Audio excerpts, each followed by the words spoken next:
nakikita yung contempt order, pinalaya na niya. Nako, talaga naman ito si Cheese, parang hindi natin kilala. Ang issue sa pag-cite ng contempt, malinaw na malinaw. Paulit-ulit naman natin narinig na nagsisinungaling sila Kanilaw sa Senado. Inamin niya na nandun siya oversea mula pa nung sinundo si dating Pangulong Duterte sa aeroplano galing Hong Kong nung umaga hanggang sa Villamor Air Base, sinamahan pa papuntang Dahig. 2 araw pa siya doon. Pero sa pinaninindigan niya na hindi niya alam kung dinala sa husgado dito sa Pilipinas o hindi. Nakabantay nga siya all the way.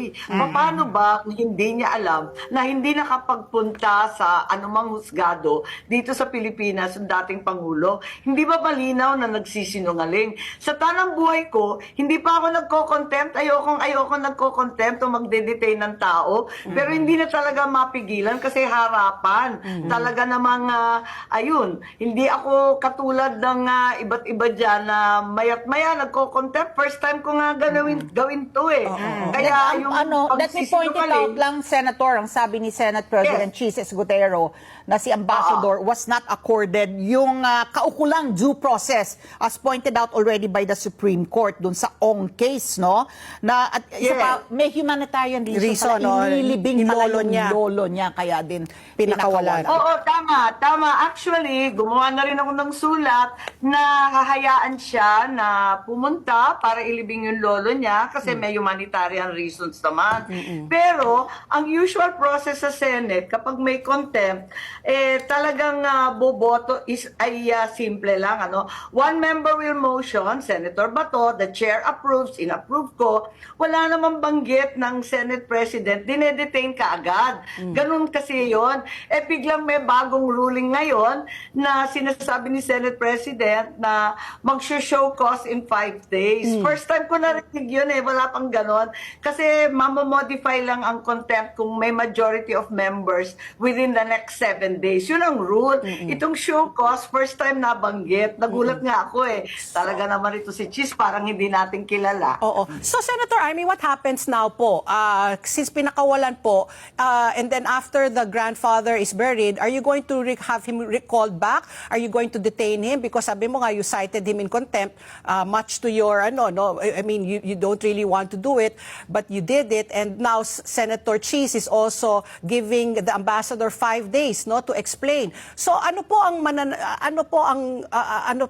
talaga mangyayari po sa kaso po ni Ambassador?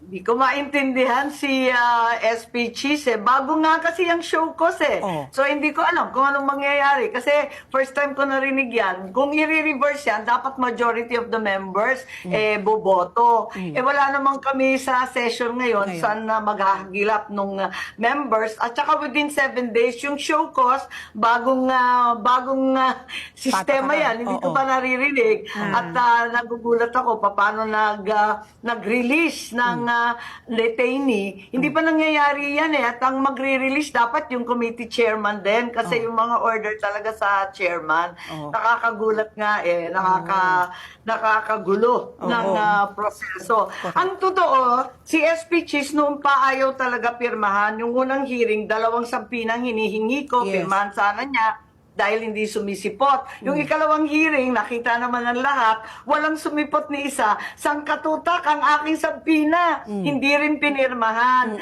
Tapos nakiusap siya sa Malacanang, sa ES, biglang pinagbigyan kami ng 10 witnesses. Pumayag na ako sa 10 witnesses, at least matuloy lang. Tapos pinaltan din yung date. Pumayag na rin ako, matuloy lang. Pinagbibigyan ko ng pinagbibigyan, pero labis naman yung pinalaya, yung na-detain. Hahayaan naman pumunta sa libing. Wala naman problema yon. At wala naman show cause. Panibagong sistema yon. At talagang ang alam ko, yung majority of the members, contempt kasi is an option given to the committee. Tapos pipirma yung Senate President. Hindi ko naman binida yung contempt order. Pinakita ko lamang nung tinatanong na kung bakit pinalaya.